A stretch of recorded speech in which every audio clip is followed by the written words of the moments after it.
अन्नमो यो भीमयेव च पूर्णप्रज्ञस्तृतीयस्तु भगवत्कार्यसाधकः बुद्धिर्बलं यशोधैर्यं निर्भयत्वम् अरोगता अजाड्यं वाक्पटुत्वं च हनूमत् स्मरणाद् भवेत्। पृथ्वीमण्डलमध्यस्थाः पूर्णबोधमतानुगाः वैष्णवा विष्णुहृदयाः तन्नमस्ये गुरुन् मम। जन्माद्यस्य यतोऽन्वयात् इतरतश्चार्थेष्वभिज्ञस्वराट् तेने ब्रह्महृदाय आदिकवये मुह्यन्ति यं सूरयः। तेजोवारिमृदां यथा विनिमयो यत्र त्रिसर्गो मृषा धाम्ना स्वेन सदा निरस्तकुहकं सत्यं परं धीमहि।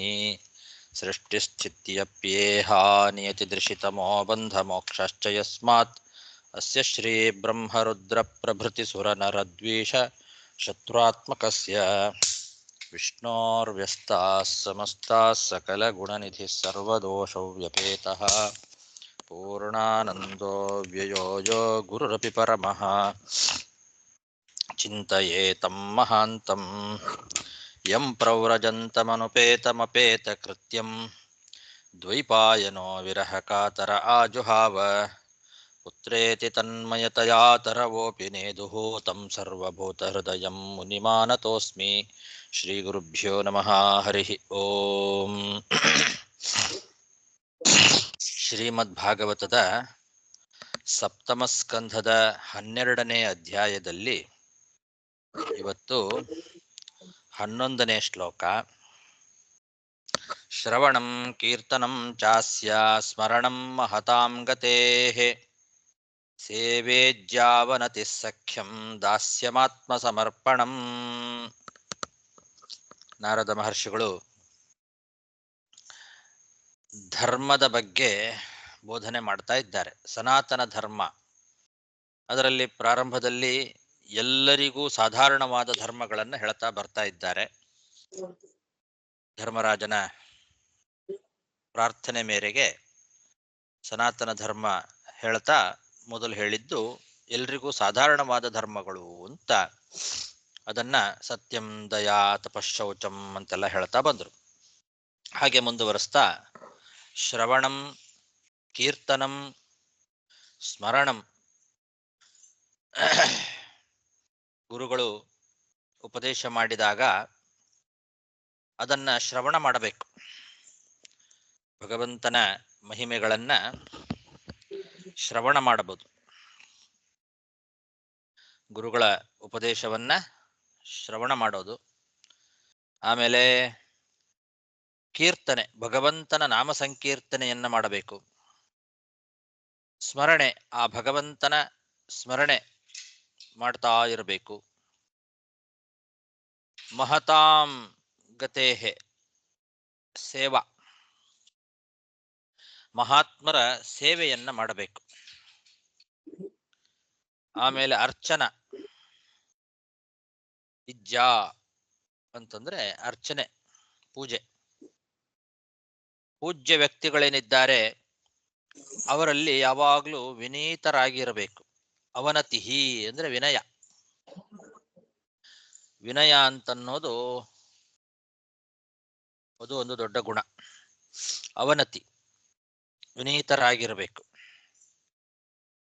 ಆಮೇಲೆ ಸಖ್ಯ, ಗೆಳೆತನ. ದಾಸ್ಯಂ, ಭಗವಂತನ ದಾಸರಾಗಿರಬೇಕು. ದಾಸೋಹಂ ಕೌಸಲೇಂದ್ರಸ್ಯ ಅಂತ ಹನುಮಂತ ದೇವರು ಹೇಳಿದಂತೆ ರಾಮ ಕೃಷ್ಣ ಮೊದಲಾದ ರೂಪಗಳಲ್ಲಿ ದಾಸ್ಯವನ್ನ ಮಾಡಬೇಕು. ಆಮೇಲೆ ಆತ್ಮ ಸಮರ್ಪಣಂ, ಹೃದಯದಲ್ಲಿ ಇರುವಂತಹ ಬಿಂಬಮೂರ್ತಿಯ ದಾಸ್ಯ.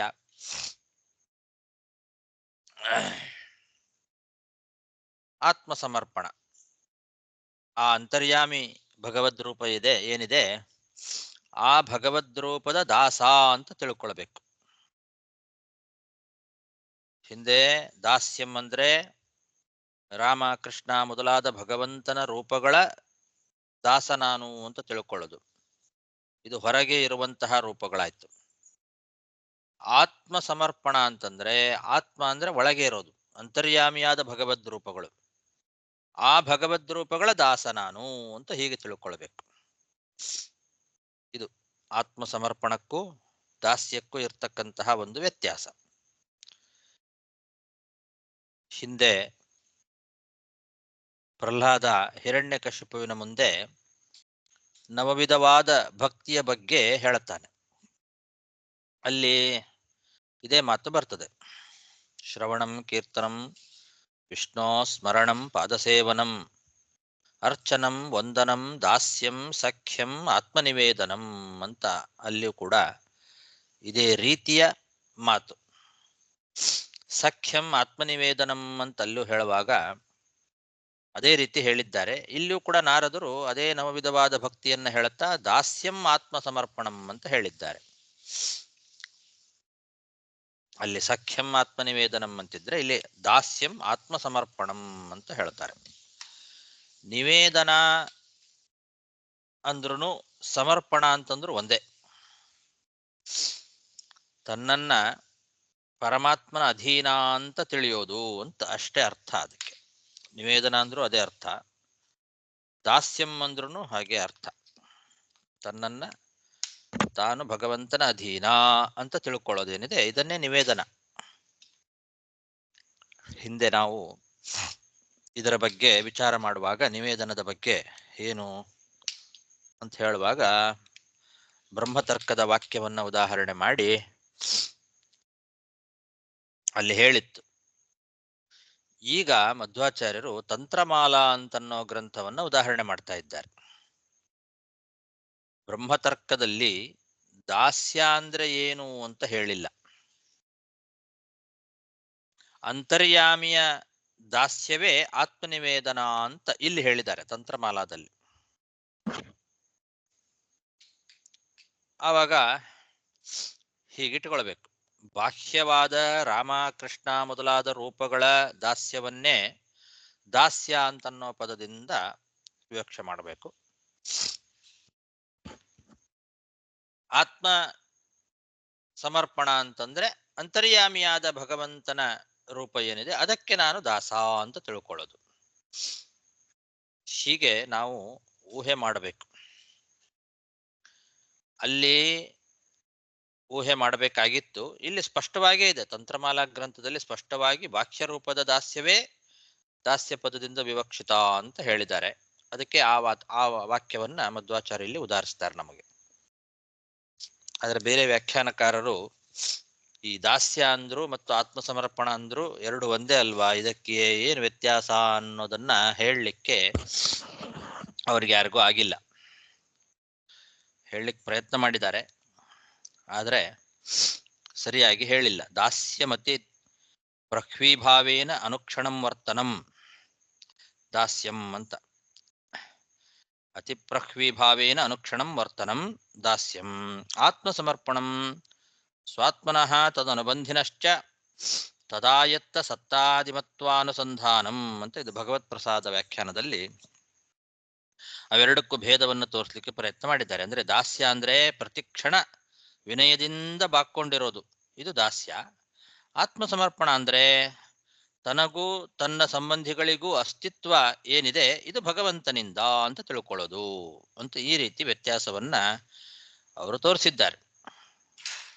ಇಲ್ಲಿ ದಾಸ್ಯ ಅಂದ್ರೆ ಏನು ಅನ್ನೋದರ ಸ್ವರೂಪ ಸ್ಪಷ್ಟವಾಗಿ ಇಲ್ಲ. ಪ್ರತಿಕ್ಷಣ ವಿನಯದಿಂದ ತಲೆ ಬಾಕೊಂಡಿರೋದು ಅಂತ ಆ ರೀತಿ ಹೇಳಿದ್ದಾರೆ. ಆದರೆ ತಂತ್ರಮಾಲಾ ಅನ್ನೋ ಗ್ರಂಥದಲ್ಲಿ ಸ್ಪಷ್ಟವಾಗಿ ಅದರ ಅರ್ಥ ಏನು ಅನ್ನೋದನ್ನು ತೋರಿಸಿಕೊಟ್ಟಿದ್ದಾರೆ. ಅದು ಅವರಿಗೆ ಗೊತ್ತಾಗಿಲ್ಲ.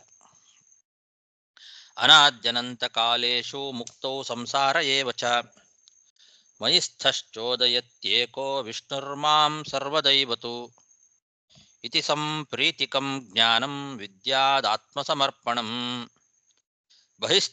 ಬಹಿಸ್ಥೇಶ್ವರದಾಸತ್ವಂ ದಾಸ್ಯಮಿತ್ಯುಚ್ಯತೆ ಬುಧೈಃ ಇತಿ ತಂತ್ರಮಾಲಾಯಾಂ. ಅವೆರಡಕ್ಕೂ ಭೇದವನ್ನು ತಂತ್ರಮಾಲಾದಲ್ಲಿ ತೋರಿಸ್ಕೊಟ್ಟಿದ್ದಾರೆ ಈ ವಾಕ್ಯ. ಅನಾದಿ ಅನಂತ ಕಾಲಗಳಲ್ಲಿ ಮುಕ್ತಿಯಲ್ಲಿಯೂ ಸಂಸಾರದಲ್ಲೂ ನನ್ನಲ್ಲಿ ಅಂತರ್ಯಾಮಿಯಾಗಿ ಒಬ್ಬನೇ ವಿಷ್ಣು ಸದಾ ಪ್ರೇರಣೆ ಮಾಡ್ತಾ ಇದ್ದಾನೆ. ಅವನೇ ಸದಾಕಾಲ ನನಗೆ ಪ್ರೇರಕ ಅಂತನ್ನೋ ಒಳ್ಳೆ ಪ್ರೀತಿಯುಕ್ತವಾದ ಜ್ಞಾನ ಏನಿದೆ ಅಲ್ಲ, ಇದು ಆತ್ಮಸಮರ್ಪಣ ಅಂತ ಕರೆಸ್ಕೊಳ್ತದೆ. ಇದು ಭಗವಂತನ ಉತ್ತಮ ಪ್ರಸಾದಕ್ಕೆ ಸಾಧನ.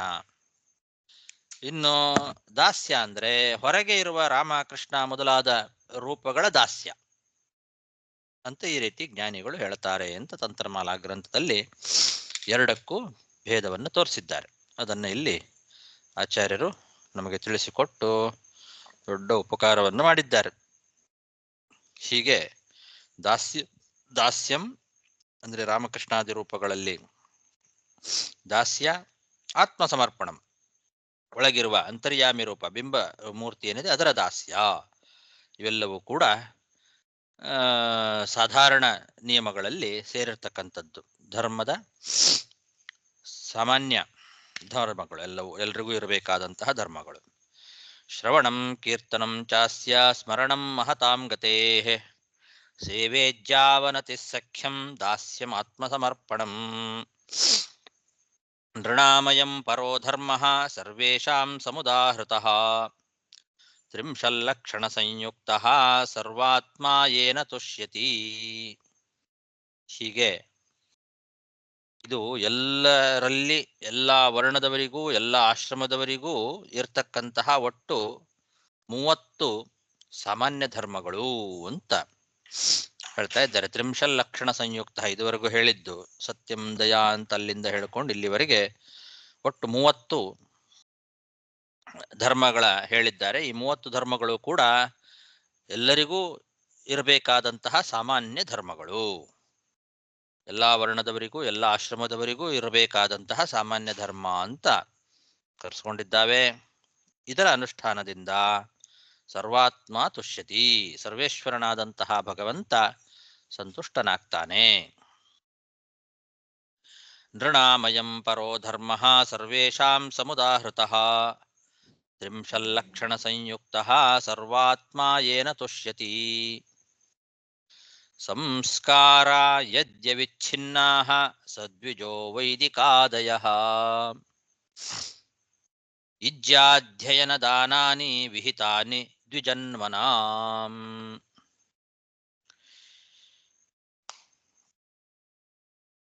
ತ್ರೈವರ್ಣಿಕರೇನಿದ್ದಾರಲ್ಲ, ಬ್ರಾಹ್ಮಣ, ಕ್ಷತ್ರಿಯ ಮತ್ತು ವೈಶ್ಯರು, ಇವರನ್ನ ತ್ರೈವರ್ಣಿಕರು ಅಂತ ಕರೀತಾರೆ.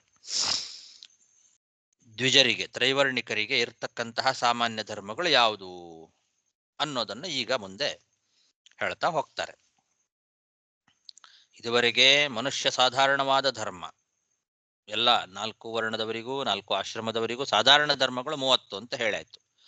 ಈಗ 3 ವರ್ಣದವರು ದ್ವಿಜರು, ತ್ರೈವರ್ಣಿಕರು, ಅವರಲ್ಲಿ ಇರುವ ಸಾಧಾರಣ ಧರ್ಮಗಳು ಯಾವುದು ಅಂದ್ರೆ, ಯಾರಿಗೆ ವೈದಿಕ ಸಂಸ್ಕಾರ ನಡೆಯುತ್ತೋ, ವೈದಿಕ ಸಂಸ್ಕಾರ ಮತ್ತು ಸ್ಮಾರ್ತ ಸಂಸ್ಕಾರ ಅಂದ್ರೆ ಸ್ಮೃತ್ಯುಕ್ತವಾದ ಸಂಸ್ಕಾರ. ವೈದಿಕ ಸಂಸ್ಕಾರ ಅಂತಂದ್ರೆ ವೇದದಲ್ಲಿ ಹೇಳಿರುವ ರೀತಿಯಲ್ಲಿ ಸಂಸ್ಕಾರ. ಸ್ಮಾರ್ತ ಸಂಸ್ಕಾರ ಅಂತಂದ್ರೆ ಸ್ಮೃತಿಯಲ್ಲಿ ಹೇಳಿದ ರೀತಿಯಲ್ಲಿ ಸಂಸ್ಕಾರಗಳು. ಯಾರಿಗೆ ಅವಿಚ್ಛಿನ್ನವಾಗಿ ಇರ್ತಾವೋ ಅವರನ್ನೇ ದ್ವಿಜ ಅಂತ ಕರೀತಾರೆ. ಸಂಸ್ಕಾರಾಹ ಯದ್ಯವಿಚ್ಛಿನ್ನಾಹ ಸಹ ದ್ವಿಜಃ ವೈದಿಕಾದಯ ಅಂತ ಆದಿ ಅನ್ನೋ ಶಬ್ದದಿಂದ ಸ್ಮಾರ್ತ ಸಂಸ್ಕಾರವನ್ನು ಇಟ್ಟುಕೊಳ್ಬೇಕು. ವೈದಿಕ ಸಂಸ್ಕಾರ ಮತ್ತು ಸ್ಮಾರ್ತ ಸಂಸ್ಕಾರಗಳು ಯಾರಿಗೆ ಅವಿಚ್ಛಿನ್ನವಾಗಿ ಇದೆಯೋ ಅವರನ್ನ ದ್ವಿಜ ಅಂತ ಕರೀತಾರೆ. ದ್ವಿಜ ಅನ್ನೋ ಶಬ್ದದಲ್ಲಿ ಸ್ತ್ರೀಯರು ಸೇರ್ಕೊಳ್ತಾರೆ. ಸ್ತ್ರೀಯರನ್ನು ಕೂಡ ದ್ವಿಜರು ಅಂತ ಕರಿಬಹುದು. ಅವರಿಗೆ ಮಂತ್ರೋಚ್ಚಾರಣೆ ಇಲ್ಲ, ಮಂತ್ರದ ಉಚ್ಚಾರಣೆ ಇಲ್ಲದೆ ವೈದಿಕ ಮತ್ತು ಸ್ಮಾರ್ತ ಸಂಸ್ಕಾರಗಳು ಅವರಿಗೂ ಇದೆ. ಪುರುಷರಿಗೆ ಉಪನಯನ ಅನ್ನೋದು ಸಂಸ್ಕಾರ ಆದರೆ ಸ್ತ್ರೀಯರಿಗೆ ವಿವಾಹ ಅನ್ನೋದು ಸಂಸ್ಕಾರ. ಉಪನಯನದ ಸ್ಥಾನದಲ್ಲಿ ವಿವಾಹ ಅವರಿಗೆ. ಈ ವಿವಾಹ ಸಂಸ್ಕಾರ ಮಾತ್ರ ಎಲ್ಲರಿಗೂ ಇದೆ, ಅವರಿಗೂ ಸಮಂತ್ರಕವಾಗಿಯೇ ಇದೆ ಸ್ತ್ರೀಯರಿಗೆ. ಹೀಗೆ ಎಲ್ಲರೂ ದ್ವಿಜರು. ದ್ವಿಜ ಅಂತ ಕರೆಸ್ಕೊಳ್ತಕ್ಕಂತಹ ಎಲ್ಲಾ ಸ್ತ್ರೀಯರು ಎಲ್ಲಾ ಪುರುಷರಿಗೂ ಕೂಡ ದೇವರ ಪೂಜೆ, ಅಧ್ಯಯನ, ದಾನ ಇದು ವಿಹಿತವಾಗಿರ್ತಕ್ಕಂಥದ್ದು. ಇಜ್ಜ ಅಧ್ಯಯನ ದಾನಾನಿ ವಿಹಿತಾನಿ ಅಂತ ಹೇಳಿದ್ದಾರೆ. ದೇವಪೂಜಾ, ಅಧ್ಯಯನ ಮತ್ತು ದಾನ ಇದು ಎಲ್ಲಾ ದ್ವಿಜರಿಗೂ ಇರಲೇಬೇಕಾದಂತಹ ಸಾಮಾನ್ಯ ಧರ್ಮ. ಇದು ಎಲ್ಲರೂ ಅಧ್ಯಯನ ಮಾಡಬೇಕು ಮತ್ತು ದಾನ ಮಾಡಬೇಕು, ಮತ್ತೆ ದೇವರ ಪೂಜೆ, ಇದು ಮೂರು ಎಲ್ಲರಿಗೂ ಇರ್ತಕ್ಕಂಥದ್ದು. ಇಜ್ಜ ಅಧ್ಯಯನ ದಾನಾನಿ ಅಂತ.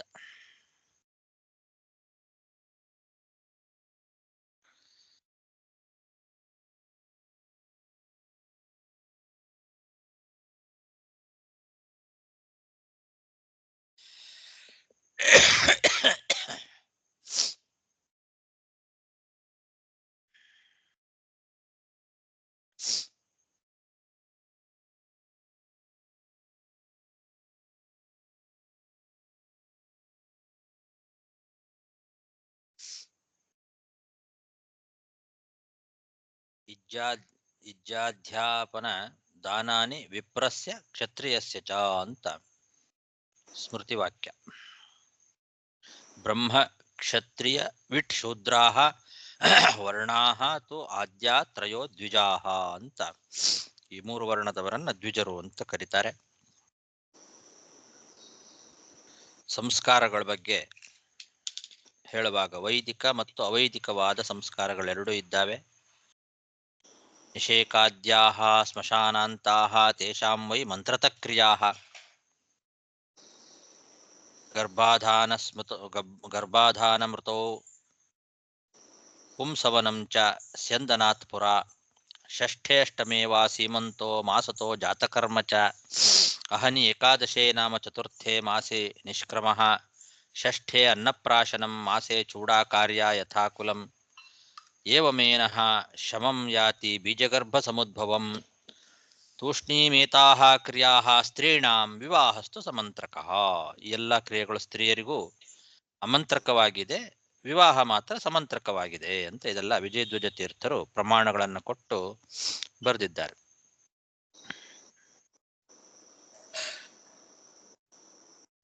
ಯಾರೋ ಮ್ಯೂಟ್ ಮಾಡ್ಕೊಂಡಿಲ್ಲ.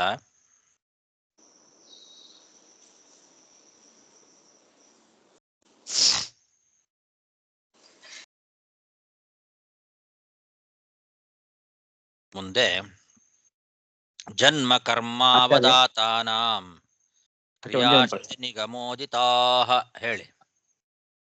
ಇದು ಒಂದು ಮಾತು ನನಗೆ ಅರ್ಥ ಆಗ್ತಾ ಇಲ್ಲ. ಈ ಕ್ಷತ್ರಿಯರು ಮತ್ತು ವೈಶ್ಯರು ಬಂದು ವೈದಿಕ ಅಂತ ಹೇಳಿದರೆ ಅವರಿಗೆ ಒಂದು ವೇದ ವೇದ ಹೇಳಲಿಕ್ಕೆ ಬಂದು ವೇದ ಅದು ಅಧ್ಯಯನ ಮಾಡ್ಲಿಕ್ಕೆ ಅವರಿಗೆ ಒಂದು ಅಧಿಕಾರ ಇದೆ ಅಂತ ಹೇಳಿದರೆ ಅದು ವೈದಿಕ ಅಂದ್ರೆ ಅದು ನಿಜವಾಗಿ ಅರ್ಥ ಏನು ಆಚಾರ್ಯ? ವೈದಿಕ ಸಂಸ್ಕಾರದಿಂದ ಅವರಿಗೆ ಒಂದು ಕ್ರಿಯೆಗಳ ಸಂಸ್ಕಾರ ಮಾಡಿದ್ದಾರೆ ಎಂದಕ್ಕೋಸ್ಕರವೇ ವೈದಿಕ ಆಗಿಬಿಟ್ಟಿದ್ದಾರೋ ಇಲ್ಲಂದ್ರೆ ಹೇಗೆ? ಅದು ವೇದಾಧ್ಯಯನ ಅವ್ರಿಗೂ ಇದೆ ಅಲ್ವಾ? ವೇದಗಳನ್ನು ಅವರು ಅಧ್ಯಯನ ಮಾಡಬೇಕು, ವೈದಿಕ ಸಂಸ್ಕಾರಗಳನ್ನ ಅವ್ರಿಗೂ ಮಾಡಬೇಕು, ವೇದಗಳನ್ನ ಅಧ್ಯಯನ ಮಾಡಬೇಕು. ಅವರು ವೈದಿಕರೇ. ಹೇಗೆ ಅಂದ್ರೆ ನಮ್ ತರ ಬಂದು ಬ್ರಹ್ಮಸೂತ್ರ ಎಲ್ಲ ಅಧ್ಯಯನ ಅಂತದೆಲ್ಲ ಮಾಡಬಹುದು, ಮಾಡಬೇಕು. ಓಕೆ, ಬಟ್ ಈ ಕಾಲದಲ್ಲಿ ಅಂತಂದ್ರೆ ಏನು ನೋಡ್ತಾ ಇಲ್ಲ ನಾವು. ಐ ಮೀನ್ ಮಾಡಲ್ಲ. ಬ್ರಾಹ್ಮಣರೇ ಎಷ್ಟೋ ಜನ ಮಾಡ್ತಾ ಇಲ್ಲ, ಬಿಡ್ತಾ ಬಂದಿದ್ದಾರೆ. ಹಾಗಾಗಿ ಅವ್ರು ಯಾವತ್ತೋ ಬಿಟ್ಟಿದ್ದಾರೆ. ಬ್ರಾಹ್ಮಣರು ಈಗ ಬಿಡ್ತಾ ಬರ್ತಾ ಇದ್ದಾರೆ. ಆಲ್ಮೋಸ್ಟ್ ಎಲ್ಲ ಅರ್ಧಕ್ಕರ್ಧ ಬಿಟ್ಟಿದ್ದಾರೆ. ಓಕೆ ಆಯ್ತಾ. ಸೊ ಇದು ಓಕೆ ಓಕೆ ಓಕೆ ಅರ್ಥ ಆಯ್ತು. ಕ್ಷತ್ರಿಯರಂತೂ ಯಾರು ಅಂತ ಗೊತ್ತೇ ಆಗೋದಿಲ್ಲ. ಬ್ರಾಹ್ಮಣರು ಬಿಟ್ಟು ಅವರಿಬ್ಬರಿಗೂ ಅದು ಉಪದೇಶ ಅಧಿಕಾರ ಇಲ್ಲಲ್ವಾ? ಇದು ವೇದ ಅಧ್ಯಯನ ಉಂಟು, ಉಪದೇಶ ಇಲ್ಲಲ್ವಾ ಅವರಿಗೆ? ಉಪದೇಶ ಅಂದ್ರೆ ಏನು? ಅವರು ನಮಗೆ ನಾವೀಗ ಬೇರೆಯವರಿಗೆ ಬೇರೆಯವರಿಗೆ ಉಪದೇಶ ಶಿಷ್ಯರಿಗೆ ಮಾಡೋ, ಹೌದು, ಹಾ ಬೇರೆಯವರಿಗೆ ಪಾಠ ಮಾಡೋ ಅಧಿಕಾರ ಇರೋದು ಬ್ರಾಹ್ಮಣರಿಗೆ ಮಾತ್ರ. ಹಾ ಅದೇ ಅದೇ ಅದೇ ಅಧ್ಯಯನ ಅಧ್ಯಾಪನ ಅಂತ ಕರೀತಾರೆ ಹಾ ಅದಕ್ಕೆ. ಅಧ್ಯಯನ ಅಂದ್ರೆ ತಾವು ಅಧ್ಯಯನ ಮಾಡೋದು. ಇದು 3 ವರ್ಣದವರು ಮಾಡಬೇಕು. ಬ್ರಾಹ್ಮಣರು, ಹೌದು. ಕ್ಷತ್ರಿಯರು, ವೈಶ್ಯರು 3 ವರ್ಣದವರಿಗೂ ಅಧ್ಯಯನ ಇದೆ. ಅಧ್ಯಾಪನ ಅನ್ನೋದು ಬ್ರಾಹ್ಮಣರಿಗೆ ಮಾತ್ರ, ಅಂದ್ರೆ ಹೇಳಿ ಕೊಡೋದು, ಮತ್ತೊಬ್ಬರಿಗೆ ಉಪದೇಶ ಮಾಡೋದು, ಪಾಠ ಮಾಡೋ ಅಧಿಕಾರ ಇರೋದು ಬ್ರಾಹ್ಮಣರಿಗೆ ಮಾತ್ರ. ಹಾ ಅದೇ ಉಳಿದವರೆಲ್ಲ ಪಾಠ ಕೇಳಬೇಕಷ್ಟೇ, ಹೇಳಬಾರ್ದು. ಹೇಳೋ ಅಧಿಕಾರ ಬ್ರಾಹ್ಮಣರಿಗೆ ಮಾತ್ರ.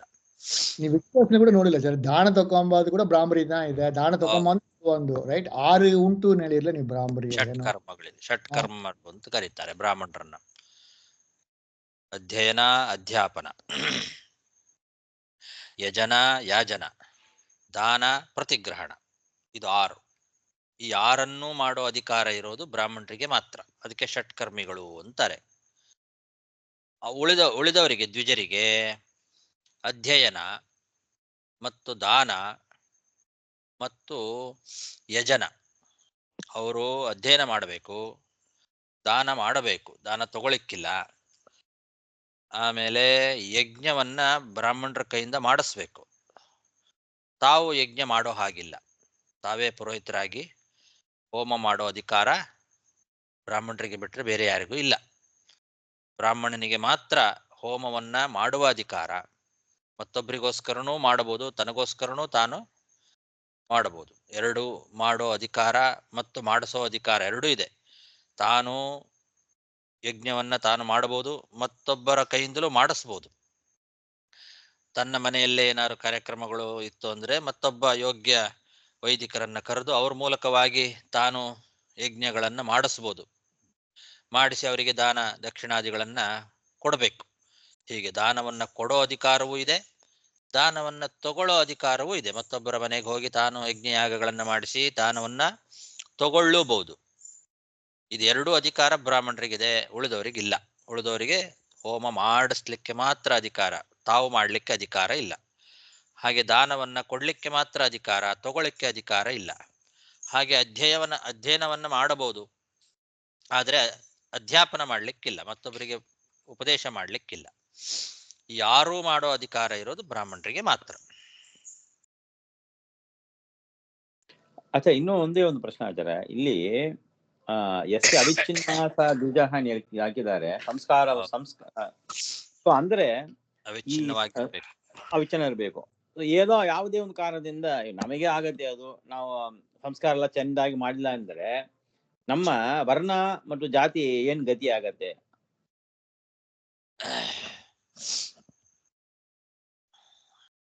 ಅವರನ್ನ ಬ್ರಾಹ್ಮಣ್ಯ ಅಂತ ಅನ್ನೋದು ವಿಚ್ಛಿತ್ಯ ಆಗತ್ತೆ.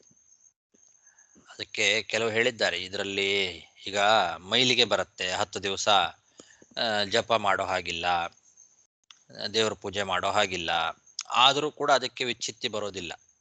ಕೆಲವೆಲ್ಲ ಅಪವಾದಗಳನ್ನು ಹೇಳಿದ್ದಾರೆ.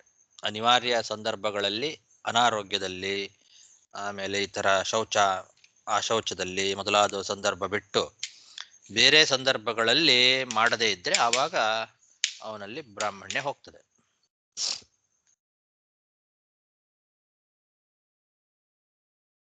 ಸೊ ಅವನ ಗತಿ ಏನು ಆಚಾರ್ಯ? ಆಗ ಬ್ರಹ್ಮಚಾರಿ ತಿರುಗಿ ಒಂದು ಉಪನಯನ ಮಾಡಿಸ್ಕೊಳ್ಬೇಕು ಅಂತ, ಪ್ರಾಯಶ್ಚಿತ್ತ ಮಾಡ್ಕೋಬೇಕು, ಮತ್ತೊಮ್ಮೆ ಉಪನಯನ ಮಾಡ್ಕೊಳ್ಬೇಕು ಅಂತೆಲ್ಲ ಕೆಲವು ಹೇಳಿದ್ದಾರೆ. ಕೆಲವು ದಾನಗಳಿಂದ ಪರಿಹಾರ ಆಗತ್ತೆ, ಪ್ರಾಯಶ್ಚಿತ್ತಗಳನ್ನು ಮಾಡ್ಕೊಳ್ಳೋದು, ದಾನಗಳನ್ನ ಮಾಡೋದು, ಅದರಿಂದ ಅದು ಕೆಲವು ಒಂದೊಂದಕ್ಕೊಂದೊಂದು ಪರಿಹಾರಗಳನ್ನು ಹೇಳಿದ್ದಾರೆ. ಅದು ಯಾವ ರೀತಿ ವಿಚ್ಛಿತ್ತಿಯಾಗಿದೆ ಅನ್ನೋದ್ರ ಮೇಲೆ ಅದರ ಪ್ರಾಯಶ್ಚಿತ್ತಗಳು. ಓಕೆ. ಸೊ ಅಂದ್ರೆ ನಾವು ಜನರಲಿ ನೋಡಿದ್ರೆ ಬ್ರಾಹ್ಮಣರು ಬಿಟ್ಟು ವೈಶ್ಯರು ಕ್ಷತ್ರಿಯರು ಬಂದು ಅವರು ದ್ವಿಜತನೇ ಬಂದು ಟೋಟಲ್ ಆಗಿ ಬಿಟ್ಬಿಟ್ರು ಅಂದ್ರೆ. ಹೌದು, ಯಾವತ್ತೋ ಅವರ ತಂದೆ, ಅವರ ಅಜ್ಜ ಮುತ್ತಜ್ಜ ಕಾಲಗಳಿಂದಲೇ ಬಿಟ್ಟುಕೊತ ಬಂದ್ಬಿಟ್ಟಿದ್ದಾರೆ, ಅವರಿಗೆ ಗೊತ್ತೇ ಇಲ್ಲ. ಅಂಥವರೆಲ್ಲ ಇದ್ದಾರೆ. ನಮಗೂ ಈಗ ನಿಮಗೇ ಗೊತ್ತಿಲ್ಲಲ್ಲ, ಹೇಳಿದ್ರಲ್ಲ, ಅವ್ರಿಗೂ ವೇದಾಧ್ಯಯನ ಇದೆ ಅಂತ ಅನ್ನೋದು ಅವ್ರಿಗೆ ಗೊತ್ತಿಲ್ಲ. ಹೌದು, ನಾ ಎಷ್ಟೋ ವೈಶ್ಯ ಕುಟುಂಬಗಳಿಗೆ ಹೇಳಿದ್ದೇನೆ ಈ ಮಾತು. ನಿಮಗೂ ವೇದ ಇದೆ, ನೀವು ಗಾಯತ್ರಿ ಮಂತ್ರ ಜಪ ಮಾಡಬೇಕು, ಅಂತ ಅವ್ರಿಗೆ ಗೊತ್ತೇ ಇಲ್ಲ. ಅವರು ಅವರ ಎಷ್ಟೋ ಅಜ್ಜ ಮುತ್ತಜ್ಜನ ಕಾಲಗಳಿಂದ ಬಿಟ್ಕೊಂಡು ಬಂದ್ಬಿಟ್ಟಿದ್ದಾರೆ. ಮದುವೆ ಅಂತಂದು ಹೇಳಿ ಮದುವೆ ಹಿಂದೆ ಒಂದು 4 ದಿವಸ ಮುಂಚೆ ಉಪನಯನ ಮಾಡ್ತಾರೆ. ಮದುವೆ ಮಾಡ್ಕೊಳ್ಬೇಕಾದ್ರೆ ಉಪನಯನ ಆಗಲೇಬೇಕು ಅಂತ ಅಷ್ಟು ಗೊತ್ತಿದೆ ಅವರಿಗೆ. ಉಪನಯನ ಇಲ್ಲದೆ ಮದುವೆ ಮಾಡ್ಕೊಳ್ಳೋ ಹಾಗಿಲ್ಲ ಅಂತ ಗೊತ್ತಿರೋದ್ರಿಂದ ಮದುವೆ ನಿಶ್ಚಯ ಆದಾಗ 4 ದಿವಸ ಮುಂಚೆ ಉಪನಯನ ಮಾಡ್ತಾರೆ. ಅದನ್ನು ಮಾತ್ರ ಮಾಡಿಸ್ಕೊಳ್ತಾರೆ. ಅದಕ್ಕೆ ಉಪನಯನ ಮಾಡಿಸ್ಕೊಂಡು ಆಮೇಲೆ ಮದುವೆ ಮಾಡ್ಕೊತಾರೆ. ಅವ್ರ ಪದ್ಧತಿನೇ ಹಾಗೆ ಅಂತ ತಿಳ್ಕೊಂಡ್ಬಿಟ್ಟಿದ್ದಾರೆ. ಹಂಗಲ್ಲ ಪದ್ಧತಿ ಅಂತ ನಾನು ಹೇಳಿದೆ.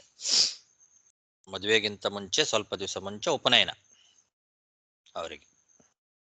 ಆ ಪದ್ಧತಿ ಬಂದ್ಬಿಟ್ಟಿದೆ. ಹೌದಾಚಾರ್ಯ, ಅಷ್ಟಾದರೂ ಮಾಡ್ತಾ ಇದ್ದಾರೆ. ಹೌದಾ. ಅದೇ ತರ ಪಿತೃಕಾರ್ಯ ಮಾರುವಾಗ ಕೂಡ ಒಂದು ನಾನು ತಮಿಳ್ನಾಡಲ್ಲಿ ಜನರಲಿ ಅವರು ಆ ದಿವಸ ಮಾತ್ರ ಒಂದು ಜನಿವೆ ಹಾಕೊಳ್ತಾರೆ. ಅದು ಪಿತೃಕಾರ್ಯ ಎಲ್ಲ ಮಾಡುವ. ಅದು ಶೂದ್ರರಿಗಿಲ್ಲ. ಶೂದ್ರರಿಗಾದ್ರೆ ಹಾಗೆ ಮಾಡ್ಕೋತಾರೆ. ಇವಾಗೆಲ್ಲ ತಮಿಳ್ನಾಡಲ್ಲಿ ಶೂದ್ರರು ಕೂಡ ಪಿತೃಕಾರ್ಯ ಮಾಡೋ ಸಲುವಾಗಿ ಜನಿವಾರ ಹಾಕೊಂಡು ಆಮೇಲೆ ಮತ್ತೆ ತೆಗೆದಿಟ್ಬಿಡ್ತಾರೆ.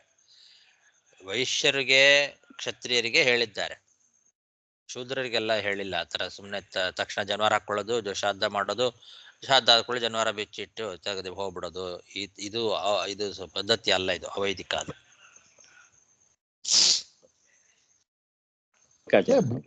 ಬ್ರಹ್ಮಬಂಧು ಯಾರಾಚಾರ್ಯ? ಅದೇ ಈಗ ಹೇಳಿದ್ನಲ್ಲ, ವಿಚ್ಛಿತ್ತಿ ಬಂತು, ಸರಿಯಾಗಿ ಸಂಧ್ಯಾ ವಂದನೆ ಮಾಡಲಿಲ್ಲ, ಜಪ ಮಾಡಲಿಲ್ಲ, ದೇವ್ರ ಪೂಜೆ ಮಾಡಲಿಲ್ಲ, ವೇದಾಧ್ಯಯನ ಅಧ್ಯಾಪನಗಳನ್ನು ನಡೆಸ್ತಾ ಇಲ್ಲ ಅಂದರೆ ಅವನು ಬ್ರಹ್ಮಬಂಧು ಅಂತ ಕರೆಸ್ಕೊಳ್ತಾನೆ. ಅವನು ಬ್ರಾಹ್ಮಣ ಅಲ್ಲ, ಬ್ರಹ್ಮಬಂಧು. ಅವರಿಗೂ ವೇದಾಧಿಕಾರ ಇಲ್ಲ ಅಂತ ಹೇಳ್ತಾರೆ. ಕಲಿಯುಗದಲ್ಲಿ ಹೌದು ಕಲಿಯುಗದಲ್ಲಿ ಅದೆಲ್ಲ ತೀರ್ಮಾನ ಮಾಡೋದು ತುಂಬಾ ಕಷ್ಟ ಇದೆ. ಹಂಗ್ ನೋಡ್ಲಿಕ್ಕೆ ಹೋದ್ರೆ ಎಲ್ಲರೂ ಬ್ರಹ್ಮಬಂಧುಗಳೇ. ನಿಜವಾದ ಬ್ರಾಹ್ಮಣ್ಯ ಇರೋರು ಕಲಿಯುಗದಲ್ಲಿ ಸಿಗೋಲ್ಲ.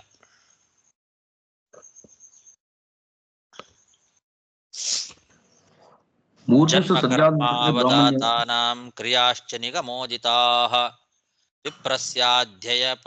ವಿಪ್ರಸ್ಯಾಧ್ಯಾಪನಾದೀನಿ ತತೋನ್ಯಸ್ಯಾ ಪ್ರತಿಗ್ರಹಃ. ಅದನ್ನೇ ಇಲ್ಲಿ ಹೇಳ್ತಾ ಇದ್ದಾರೆ. ಇದುವರೆಗೂ ಹೇಳಿದ್ದೆ ಅದರ ಬಗ್ಗೆನೇ ಇಲ್ಲಿ ಬಂದಿದೆ. 6 ಷಟ್ಕರ್ಮಗಳು. ಜನ್ಮ ಕರ್ಮಾವದಾತಾನಂ ಕ್ರಿಯಾಶ್ಚ ನಿಗಮೋದಿತಾಃ. ಜನ್ಮದಿಂದ ಮತ್ತು ಕರ್ಮದಿಂದ ಶುದ್ಧರಾದ ದ್ವಿಜರೇನಿದ್ದಾರೆ ಅವರಿಗೆ ವೇದೋಕ್ತವಾದ ಕರ್ತವ್ಯಗಳೆಲ್ಲ ಅನ್ವಯಿಸ್ತವೆ. ಜನ್ಮದಿಂದಲೂ ಶುದ್ಧರಾಗಿರಬೇಕು, ಕರ್ಮದಿಂದಲೂ ಶುದ್ಧರಾಗಿರಬೇಕು ಅಂತಹ ದ್ವಿಜರು. ಆ ದ್ವಿಜರಿಗೆ ಇವೆಲ್ಲ ಅನ್ವಯಿಸ್ತದೆ, ಹಿಂದೆ ಹೇಳಿದ್ದು. ಆ ದ್ವಿಜರಲ್ಲಿಯೂ ಕೂಡ ವಿಪ್ರರಿಗೆ ಮಾತ್ರ, ಬ್ರಾಹ್ಮಣರಿಗೆ ಮಾತ್ರ ಅಧ್ಯಾಪನ ಮುಂತಾದಂತಹ 6 ಕರ್ಮಗಳು. ವಿಪ್ರಸ್ಯ ಅಧ್ಯಾಪನಾದೀನಿ 6 ಕರ್ಮಗಳೇನಿದ್ದಾವೆ, ಷಟ್ಕರ್ಮಗಳು, ಅದು ಬ್ರಾಹ್ಮಣರಿಗೆ ಮಾತ್ರ. ಕ್ಷತ್ರಿಯ, ವೈಶ್ಯ ಇವರಿಗೆ ಪ್ರತಿಗ್ರಹ, ಅಧ್ಯಾಪನ ಮತ್ತು ಯಾಜನ ಇಲ್ಲ. ಉಳಿದ 3 ಇದೆ ಅಂತ ಇದುವರೆಗೂ ಹೇಳಿದ್ದೆ ಈ ಶ್ಲೋಕದಲ್ಲಿದೆ. ಸಾಕು. ಶ್ರೀಕೃಷ್ಣ ಅರ್ಪಣಮಸ್ತು. ಹೇಳಿ ನೋಡೋಣ, ಏನ ಕೇಳಿದ್ರಲ್ಲ ಮತ್ತೆ. ಇಲ್ಲ, ಮೂರು ದಿವಸಗಳು ಸಂಧ್ಯಾವಂದನೆ ಬಿಟ್ರೆ ಅವನು ಬ್ರಾಹ್ಮಣ್ಯ ಹೊಟ್ಟೋಗುತ್ತೆ ಮತ್ತು ಉಪನಯನ ಮಾಡಬೇಕು ಅಂತ ಹೇಳ್ತಾರಲ್ಲ. ಹೌದು. ಅದಕ್ಕೆ 3 ದಿವಸ ಅಂದ್ರೆ ಸ್ವಸ್ಥನಾಗಿದ್ದಾಗ 3 ದಿವಸ, ಅನಾರೋಗ್ಯದಲ್ಲಿಯೋ ಅಥವಾ ಮೈಲಿಗೆ ಬಂದಾಗ 3 ದಿವಸ ಹೋಗುತ್ತೆ. 10 ದಿವಸ ಮಾಡೋ ಹೋಗಿಲ್ಲ. 11ನೇ ದಿವಸ ಶುದ್ಧಿ ಆದ್ಮೇಲೆನೆ ಸಂಧ್ಯಾ ವಂದನೆ. ಹಾಗಂತ ಹೇಳಿ 3 ದಿವಸ ಸಂಧ್ಯಾ ವಂದನೆ ಬಿಟ್ಟ ಅಂತ ಮತ್ತೆ ಉಪನಯನ ಮಾಡ್ಕೊಳ್ಳೋ ಅಗತ್ಯ ಇಲ್ಲ. ಏನೂ ಇಲ್ಲದೆ ಆರಾಮಾಗಿ ಮನೆಯಲ್ಲಿದ್ರೂ ಕೂಡ ಸಂಧ್ಯಾ ವಂದನೆ ಮಾಡದೇ ಇದ್ರೆ ಆವಾಗ ಬ್ರಾಹ್ಮಣ್ಯ ಹೋಗ್ತದೆ, ಅವನು ಬ್ರಹ್ಮಬಂಧು ಅಂತ ಕರೆಸ್ಕೊಳ್ತಾನೆ. ಸಾಮಾನ್ಯ ಸಂಸ್ಕೃತದಲ್ಲಿ ಬಂಧು ಅಂದ್ರೆ ಸ್ನೇಹಿತ, ರಿಲೇಟಿವ್ ಅಂತ ಹೇಳ್ತಾರಲ್ಲ. ಇಲ್ಲಿ ಬ್ರಹ್ಮ ಬಂಧು ಅಂದ್ರೆ ಬ್ರಹ್ಮನಿಗೆ ರಿಲೇಟಿವ್ ಅಂತ ಬರೋದಲ್ವಾ ಈ ಪದಕ್ಕರ್ಥ? ಇದು ಒಂದು ಪಾರಿಭಾಷಿಕ ಶಬ್ದ, ಇದು ಯೌಗಿಕವಾದ ಶಬ್ದ ಅಲ್ಲ. ಪದವನ್ನು ಬಿಡಿಸಿ ನೋಡಿ ಅರ್ಥ ಹೇಳುವಂತ ಶಬ್ದ ಅಲ್ಲ. ಬ್ರಹ್ಮಬಂಧು ಅನ್ನೋದು ಪಾರಿಭಾಷಿಕ ಶಬ್ದ. ಬ್ರಹ್ಮಬಂಧುಗಳು ಅಂದ್ರೆ ಬ್ರಾಹ್ಮಣರಾಗಿ ವೈದಿಕ ಕರ್ಮಗಳನ್ನ ಬಿಟ್ಟವರು ಅಂತ.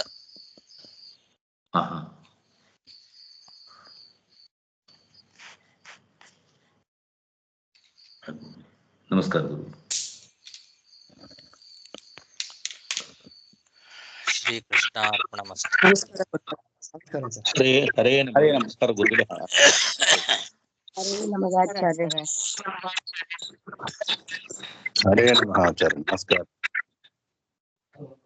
ಹರೇ ನಮಃ ಹರೇ ಆಚಾರ್ಯ. ಶ್ರೀ